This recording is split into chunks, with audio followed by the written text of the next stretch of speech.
At the center of Hanukkah celebrations is this unusual lamp. Always is. It's a vessel of light. It's this unusual looking candelabra. It's a little bit different for everyone, obviously. I've seen so many different varieties of them. Hanukkah is called the Festival of Lights in honor of the miracle that occurred with this holy lamp in the temple. So there was one in the temple.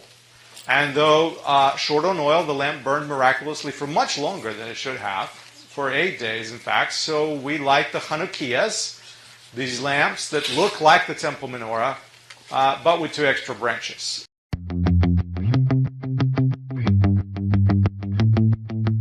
A quick explanation about Hanukkiahs and menorahs. I know that in America it's very common to say menorah, and a lot of times we say Hanukkah menorah, which a lot of people in other parts of the world would laugh at because they know that menorah is menorah and Hanukkiah is Hanukkiah. They're 2 different things. So if you hear somebody say Hanukkah menorah or a menorah we use for Hanukkah, we do mean Hanukkiah. Okay, so keep that in mind. That's just an American tradition, and it will not likely to change because it's been going on for a long time. And so people, once something gets going, whether it's correct or incorrect, it doesn't matter. It will just keep on going.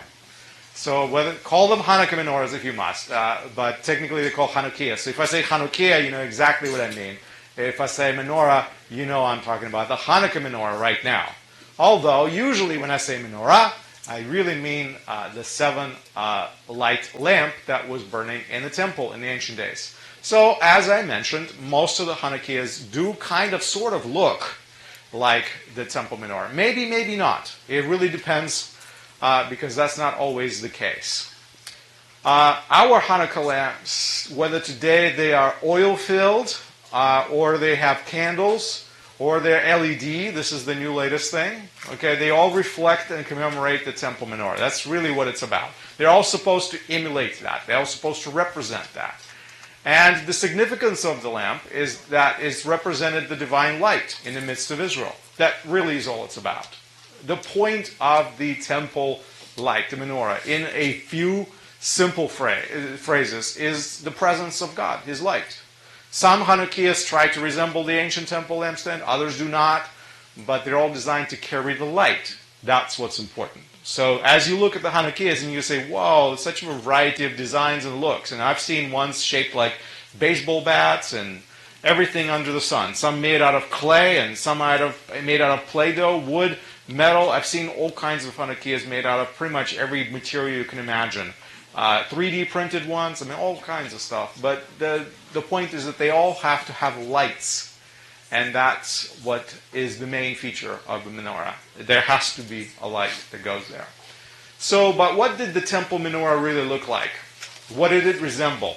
We assume that we know exactly what it looked like. Torah describes it. We read it in the Torah as golden hammered lampstand with floral tree-like motifs. That's, if you read in the Torah, that's what it's going to say. However, according to Jewish tradition, I don't know if you know this or not, but Moses had a lot of trouble understanding what Hashem had in mind when it came to making a menorah for the Mishkan. When God gave commandments to Moses about making all these different things to place into the holy dwelling place of God, the one that he had trouble with is the menorah. So here's a little passage from tradition. This is Talmud Bavli. This is Babylonian Talmud, Tractate Menachot. Rav Levi says, a pure menorah came down from heaven. How is this? For the Holy One, blessed be He, said to Moses, and you will make a menorah of pure gold. He quotes Exodus 25 there. Moses said to him, how shall we make it? God said to him, of beaten work shall the menorah be made. Nevertheless, Moses still found difficulty with it. And when he came down, he forgot its construction. So the Midrash says, basically, that Moses was shown God told him exactly how to make the menorah, but when he came down the mountain, the instructions just left him. He could not figure it out. He needed a better plan. He needed to go deeper. So he went up the mountain and he said, Master of the universe, I've forgotten how to make it. And God said to him, look, and he made it. He made it out of fire and showed it to him, its construction. Still, Moses, found the construction difficult. So God literally made a menorah out of fire for Moshe, out there on the mountain. He said, this is what I want. And yet, Moshe still struggled with it. So the Holy One, blessed be He, said to him, go to Bezalel, and he will make it. He went down and told Bezalel, who immediately did it. See, sometimes it just takes somebody else. Moses began to wonder, saying, to me was shown many times by the Holy One, blessed be He, yet I found it hard to make it, and you who did not see it, constructed it with your own intelligence. Bezalel, perhaps you were standing in the shadow of God when the Holy One, blessed be He, showed me its construction. So the pun here is the word Bezalel, his name, literally means in the shadow of God. The artisan in the Torah who's been charged to make all the items in the Mishkan, his name is Bezalel, which means in God's shadow. So Moshe says, maybe you were standing in God's shadow and listening to the instructions. That's why you had no trouble making it when I have had to be told and shown multiple times how to make this menorah, and I couldn't figure out how to pass on the instructions to you. Why did Moshe have so much trouble with it? I always wondered, but that's what the tradition says. He just could not get his mind around it. And if you read the passages in the Torah about how the menorah was to be shaped and how it was supposed to be, maybe you will see the fact that, in fact, yes, Moshe really had a hard time describing it. It's not so simple. So why did he find this task of making the menorah so difficult? Well, the descriptions in the Torah have a lot of room for interpretation. And that's what I want you to see. So let's read through those, just for fun. Exodus 25. Let's see, verse 31 begins. Then you shall make a lampstand of pure gold. The lampstand and its base and its shaft are to be made of hammered work. Its cups, its bulbs, and its flowers shall be of one piece with it. So there's some interesting details here. 6 branches shall go out from its sides, 3 branches of the lampstand from one side, and 3 branches of the lampstand from its other side. 3 cups shall be shaped like almond blossoms on one branch, and a bulb and a flower, and 3 cups shaped like almond blossoms on the other branch, a bulb and a flower, the same for 6 branches going out from the lampstand. And on the lampstand 4 cups shaped like almond blossoms, its bulbs and its flowers. So this is the description of the menorah. If it makes sense to you in English, good. When you read this in Hebrew, it's a bit more confusing. But one thing we could be pretty sure about, we're given some very specific instructions, and there are cups and bulbs and things like that. The lamp stand for divine light is supposed to be made of gold. It's supposed to have a base. That's what we read in that passage. It's supposed to have a shaft. It's supposed to have 6 branches. And then it talks about cups and bulbs and flower designs that are worked into its design, but it's all one piece.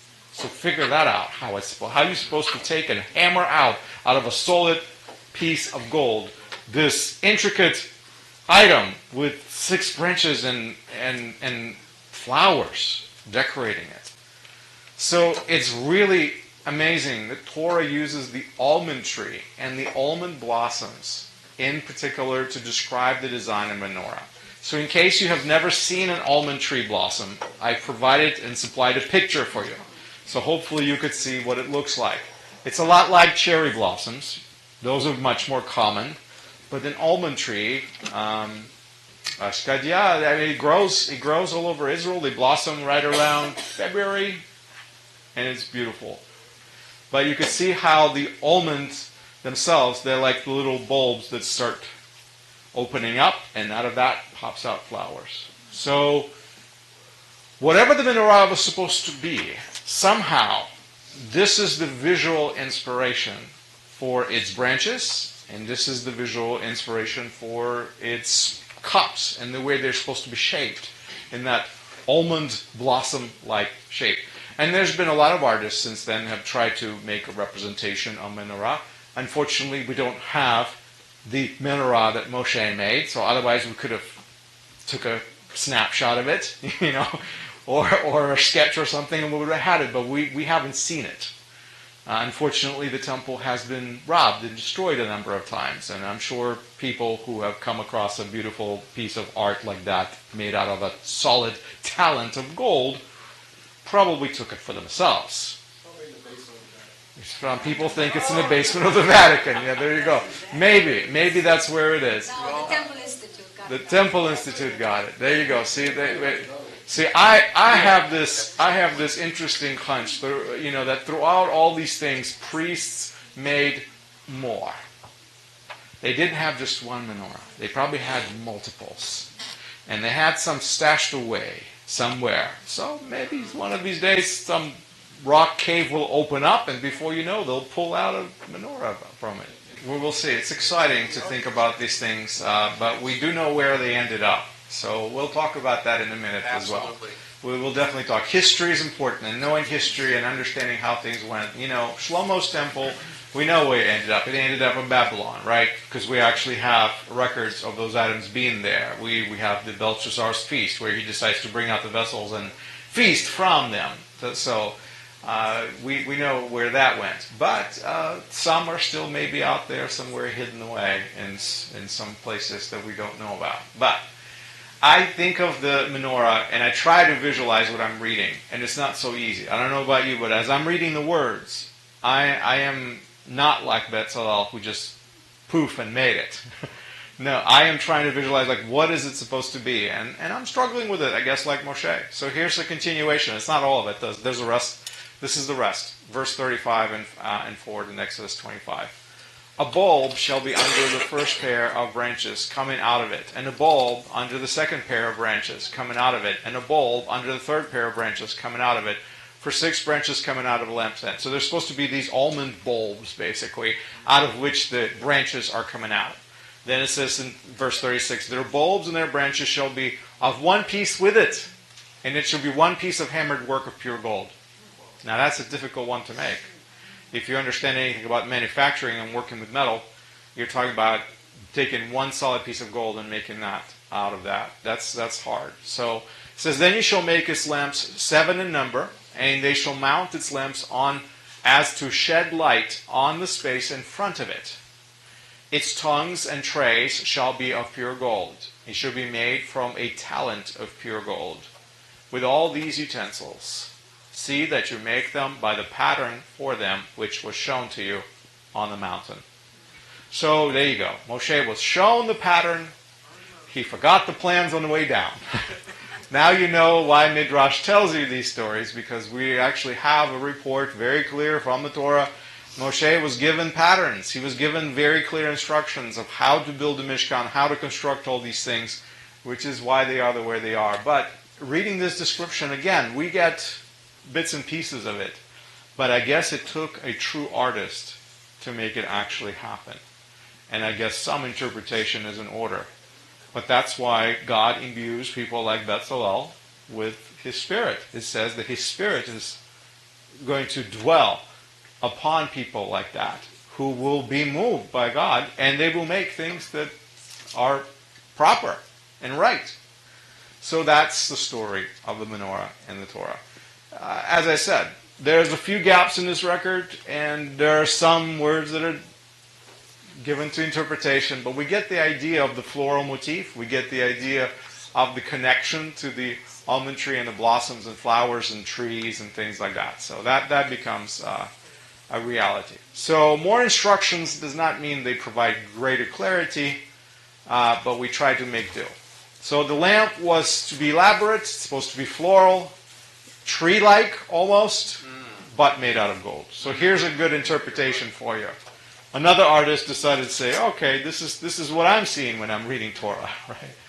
So as many artists there are that many interpretations of what the menorah looks like. You've seen them. People make them today. Some of them look actually like that.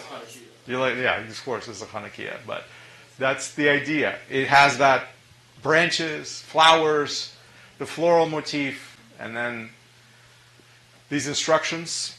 you assume that you know that they're right. Because historically, throughout history, people have depicted menorah in a variety of different ways. So here's a question. What's the right design? You've seen menorahs that look like this, with the straight branches coming out from each side. So some Hanukkiahs look like that. And then you've seen Hanukkiahs that look like that. And sometimes you'll have people argue with you. No, the Hanukkiah needs to have straight branches. That's how it is. Now, I actually have seen some plants that grow straight out like that. And then there's others that more like this, curving towards the light. So which one do you think is right? All of the above. The one in the middle. The one in the middle. Okay, that's Dana's answer. The one in the middle, yeah. Good answer. Obviously, that's a trick question. We don't really know which one is right, because like I said, we don't have the sketch from the Holy Temple. We don't have that. We're guessing. These are yet more artistic interpretations of what it might have looked like. But we have some pretty good ideas. And the reason we have good ideas, ladies and gentlemen, is because history is filled with people who have given us these ideas, these hints of what menorah might have looked like. So I don't know if you ever wondered about this one with the straight branches that look like the 45 degree. Like, where did that come about? How did that come to be?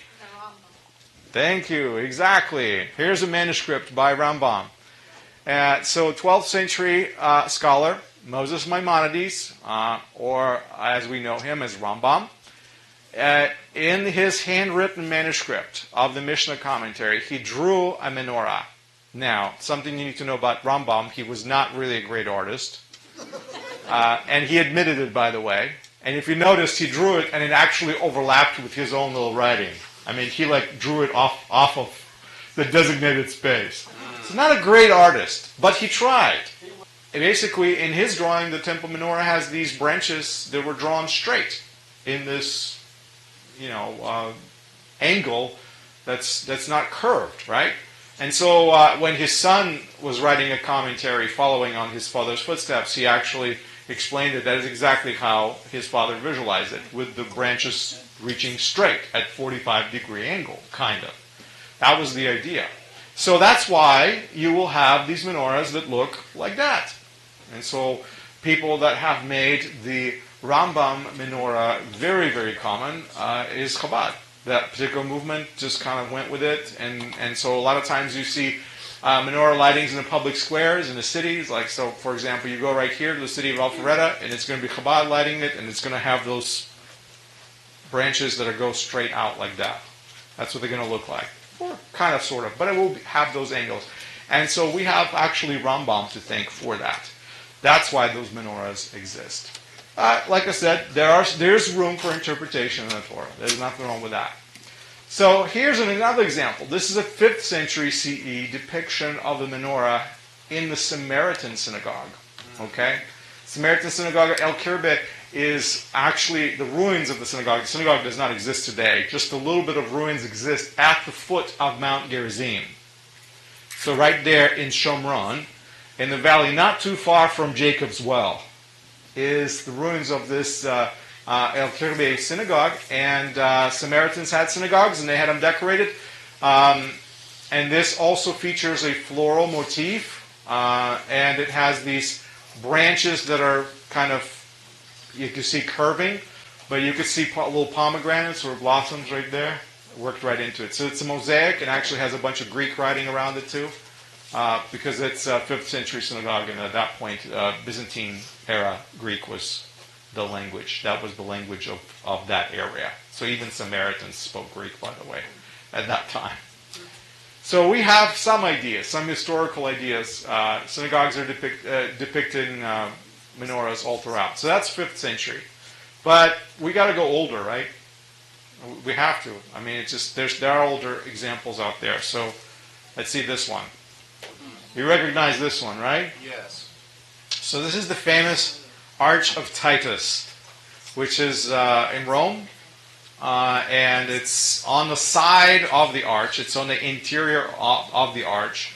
Right there is a panel depicting the treasures of the temple being carried away. Okay, and so it's a very famous relief work that has been depicted in a lot of places. You can see the standards that they're carrying. You can see them carrying the trumpets, and you see that menorah. And that menorah has a really big, huge base right there. So no way of knowing if that's just an artist rendition or if that's how it really was. But you could see the branches are rounded, right? So when is the Arch of Titus dated? First century. So there you go. So we have a first century depiction of a menorah that kind of gives us an idea of what it looked like. But since the Romans did it, can we trust their artistry to be correct? Maybe, maybe not. We don't know. The Arch of Titus gives us a pretty good clue. I'm glad you recognize it. It's definitely an iconic picture. You'll see this in so many places. Let's see if you recognize this one. Does anyone know what this is? What is this rock that you're looking at? It looks like a sarcophagus to me, or something like that. Okay. Sarcophagus of some sort. But do you see the image on it? Yes. Okay, right in the center is a menorah. It has a stand, and it has two jars right next to it. Right. Guess what's in the jars? Oil, probably for the menorah. That makes sense. So anybody knows where this is from and what is this? Or is this an image unfamiliar to you? It's not as familiar as the Arch of Titus to most people because this was discovered in 2009. So it's a fairly recent archaeological discovery. But if you have been to Israel recently, and specifically toward the Galilee, that is becoming one of the stops to visit. The town of Migdal, or Magdala, as it was called back then, was excavated. And as they excavated that town, they found a synagogue. And inside the synagogue, they found this pedestal. It's a four-sided carved pedestal with beautiful carvings all around it, and on the front of it was the menorah. Scientists still do not know what was exactly the purpose of that table. They assume that maybe that was the bema upon which the Torah was actually placed and read at the synagogue. But that was a stone, clearly very prominent, very decorative, that was found in the Migdal, in that synagogue of Magdala. Right now, that site has been developed into a beautiful museum. The state of Israel has very strategically decided to give that site over to the Catholic Church and allow them to pour millions and millions of dollars into developing that site because, if you can imagine, Mary Magdalene is kind of important to them. She's a saint. Okay? So, if they care about her, they're going to make that place really nice. And the state of Israel has a lot of fantastic discoveries. And you cannot, they don't just have enough billions of dollars to build a park around every one of them. But Catholics, they have. It's right on the shore of a sea. They developed this beautiful, nice complex. They built a museum. They're preserving all the things, and now the tours are coming through, and so it's right there. So it's becoming a place of pilgrimage for a lot of people. But for us, it's a beautiful representation, and it's a relic of a first century synagogue. What I want you to realize, there's not a lot of first century synagogues found in Galilee. In fact, there's one right there in Migdal, and there's another one closer to the top of Mount Arbel. And there's maybe a couple more first century synagogues. And the rest of the synagogues you will encounter in Israel, the ruins of the synagogues you will find, they'll be from later centuries. So this is actually one of the earliest ruins of the earliest synagogues that we have. And it's in that town of Migdal. The Capernaum synagogue that we have, the big white stone synagogue, is built on top of another synagogue which used to be there. But all of the original synagogue that used to be there has been basically redone by the stones from the 5th century and on. And so, unfortunately, we don't have first century synagogue of Capernaum. We know where it used to be, but we don't have it. This one is more intact, so essentially as a spot, as a place. It's still there. So we don't have a lot of first century synagogues. The one on top of Masada is a first century synagogue, but it's really a handful of them only. They found a mikvah. That's right. Thank you, Brad. They found a mikvah right next to it. So it's easy to identify synagogues, because they have these kinds of things. So now you know. This is another stone, and this from first century. So you know what they knew, what the menorah, how they thought the menorah looked like, essentially. So we're getting more and more historical clues, right? So you kind of figuring this out of what menorah really looked like. So, when I asked you that question, which one is the right shape, right? It was a trick question, but not so much of a trick question because guess what? If you're a historian, you are going to figure this out. So here's one. Look at this image. The earliest known depiction of menorah is found on a coin of the Hasmonean, whose name is Marasias Antigonus, the year 39 BCE. He minted a small bronze coin called pruta in Hebrew, or lepton in Greek, with 7 curved branches which are arching up from the sides of the central trunk. So this is a depiction from 39 BCE, about as close to the Maccabees as you can get. In fact, it's printed, it's minted by the Maccabees themselves, essentially. So this is a verifiable, historical, earliest depiction of the menorah that we actually have. So now if you want to answer the question, which one is the right-looking one, historically you kind of have some clues right there. It still could be both because... Picture of what existed at that time. Right. Whereas the one in the Philo of Moshe could have Right. We don't. This is the key. Remember what I said. The key important part. We don't know what Shlomo's menorah looked like because it didn't survive.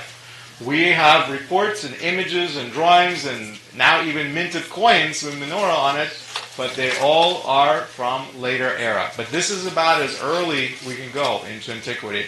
Prior to that, we don't have any other images. And when you read the passages of the Torah, there's some room for interpretation there. So who knows what it actually looked like? I think this pretty much confirms that one of that time was somewhat. Right. So when it comes to the first century, when it comes to the time of the Maccabees, we're pretty certain that's what it looked like back then. So when you go into the Old City in Jerusalem and you see that big, huge golden menorah the size of me in a square, it's protected by very thick glass, because I'm sure if they didn't, all the tourists would want to chip off a piece of it and take it home with them. When you see that big menorah, it's built on that kind of a model, on that kind of an idea. So, and I'm sure the Temple Institute has done research, and they will continue to do research, and they'll tell us what they have found. But this is what we have. These are the relics of history. I think that a talent of gold, as best we can tell, is like 66 to 80 pounds. Yeah. So gold being as dense as it is, it seems like it might have been like a tabletop sort of thing, right? Is it really expected to be as tall as like a man? Not necessarily. It depends on how thick the base is and how thick stuff. So here's a part of it that we need to know. According to some sources, it was hollow on the inside. So that would make it bigger. They didn't have the ability to extrude, so they would have had to melt and Exactly. So that now we're talking about a different technology. But according to some sources, now you could beat them out into, you could take a piece of gold and beat it out into sheets, essentially, and then fold them and continue to do it that way. So who knows what it looks like. So if you guys want to keep walking down the pages of history, I have a couple more slides for you that I wanted to share. Because as I study, and you realize my specialty is Second Temple era. My specialty is that time. That's what I know more about than anything else historically. And I find it fascinating that there's so much information that is buried in those documents out there that people don't always know about. But as I read the documents, there's a little bit of a disagreement in what these menorahs look like. There's a little bit of room for that interpretation just continues to exist. So here's an interesting interpretation that I have for you. Everyone knows what this is? Yes. Familiar item, right? For those of you who are teachers, obviously familiar item. So, solar system, right? So this is our representation. What if I told you that in the first century of the Common Era, there were quite a few Jews who actually connected the menorah to the representation of the solar system. You see, all you need is just the other side, right? You've got the half of it already, right? So if the model actually starts working, rotating the way it should be, you kind of sort of have that representation. And we realize that some of those lights are not so visible in the sky with the naked eye, right? And some are. And so when we come to ancient times of people staring at the stars in the sky, what they could see is what they could see until people started working into telescopes and things like that, right? So without magnification, that's what we had.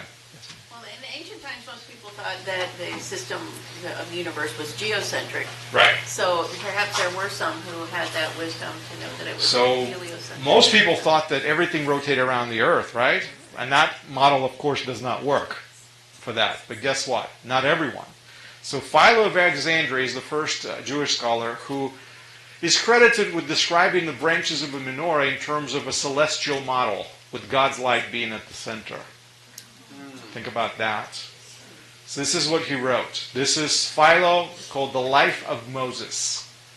He writes, and this is an English translation, an older English translation, so ignore the inaccuracies. He says the candlestick, it would not have been a candlestick. He, Moses, placed at the south of the tabernacle, figuring thereby the movements of the luminaries above. So according to Philo, that was to figure the movements of the luminaries above. Luminaries is an old-fashioned word for those lights in the sky. For the sun and the moon and others run their courses in the south, far away from the north. And therefore, 6 branches, 3 on each side, issue from the central candlestick, bringing up the numbers to 7. And in all of these are set 7 lamps and candle bearers, symbols of what the men of science call planets. For the sun, like the candlestick, has the 4th place in the middle of the 6 and gives light to the 3 above, the 3 below it, so turning to harmony is an instrument of music truly divine. So you got it. You understand where I'm going with this. This is Philo. This is first century Jew. Okay? And he's talking about celestial bodies, and he's explaining the menorah is really to represent like a model of the heavenly sphere, with the sun being where? At the center. So just like that model that I showed you a little while before, I mean, he's pretty scientifically accurate there, right? Not the earth is at the center of everything, but the sun is at the center. And other planets are around. Amazing, right? And then where were all these other people who would have said, you know, yes, you're right? No, that took many ages for people to figure out later on. This is first century. In Alexandria, Egypt, a Greek-speaking Jew is explaining in his own scientific terms, with limited scientific knowledge that they had, with the instruments that they had, that somehow the sky and the luminaries and the menorah are actually connected. And you know what? He's actually not alone. There were other Jews who also thought that way.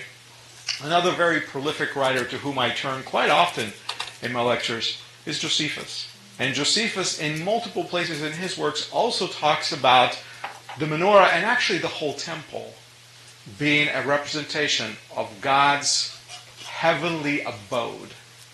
And that means stars and luminaries and angels and all these things. And so a temple is like a reimagination of that sphere that we call the sky or the heavens, right? Of course, we don't fully understand it, and there's lots of things we can't see. But as Josephus explained it, that's what the model is upon which the temple was built in Jerusalem. At least that's how he explained it, and that's how he understood it. There's a lot of very interesting things that he wrote, but in Antiquities, I'll read a little piece for you. So this is Josephus, Antiquities 3.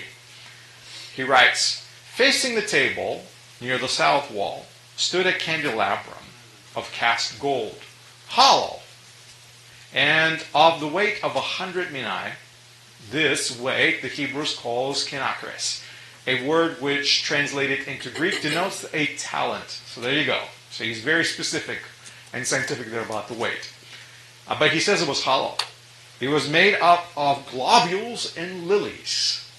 So flowers we're talking about. Along with pomegranates.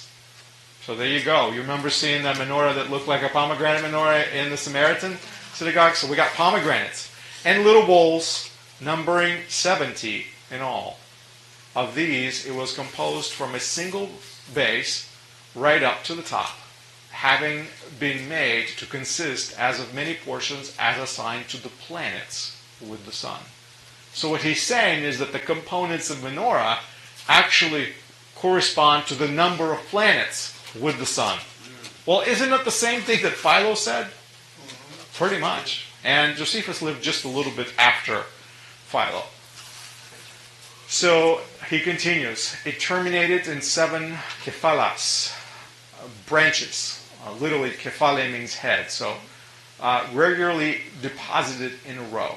Each branch or each head, if you think of it like that's in that sense, bore one lamp, recalling the number of planets. 7 lamps faced southwest, and a candelabrum being placed crosswise. So there you go. He's telling you the positioning. Even the positioning of the candelabrum to him was reflecting an actual heavenly design, right? How things lined up. And so according to him, those branches also represent the planets. Now, you have to realize that Jews throughout history have been captivated by the image of menorah, and many of them have come up with ideas of what they mean. We have ideas of what they mean. We have things that we like to say about the menorah. You know, we like to talk about divine light and things like that, and God's presence, and we have our own ways in which we like to describe it. This was their way. This was their way. They looked at the sky, and they saw the beauty of God, and they saw menorah being connected to those planets, because the king of the world, who made those planets, is the one who was reigning, and that temple was there to serve him and to worship him. So they inevitably saw the connections that they saw. So Jews from every generation have wondered about the lamp that represented the divine light, and we are in good company. We're still wondering today. We're still asking, what did it really look like? Menorah and light itself always captivated our imagination, because we are God's children of light, which meant to reflect Hashem's radiance. That's what we're meant to do. We are meant to be the menorahs walking around all the time, carrying that God's light. So that's why I think we're so enthralled with this idea, and that's why our imagination is captured. Whether you're Philo living in Alexandria, Egypt, or Josephus secluded in Rome, or a bunch of Maccabees out there in Judean hills, you are drawn inextricably to God's light, and the menorah is the symbol of that presence, which is why it was so important, which is why it had to be rededicated, which is why the miracle occurred with the menorah. Just think, miracles in the time of Hanukkah could have occurred with other items as well. Didn't have to be menorah. Could have been the altar, could have been other things, but it was the menorah with which the miracle happened. And so that's perhaps the reason why. By the way, I just have to give credit. I ran across an article that a lot of this that I picked up is by Professor Stephen Fine, who did a great job explaining that. But, okay, fantastic. All right, so now you know more about menorah than you could possibly have known before you walked into this room.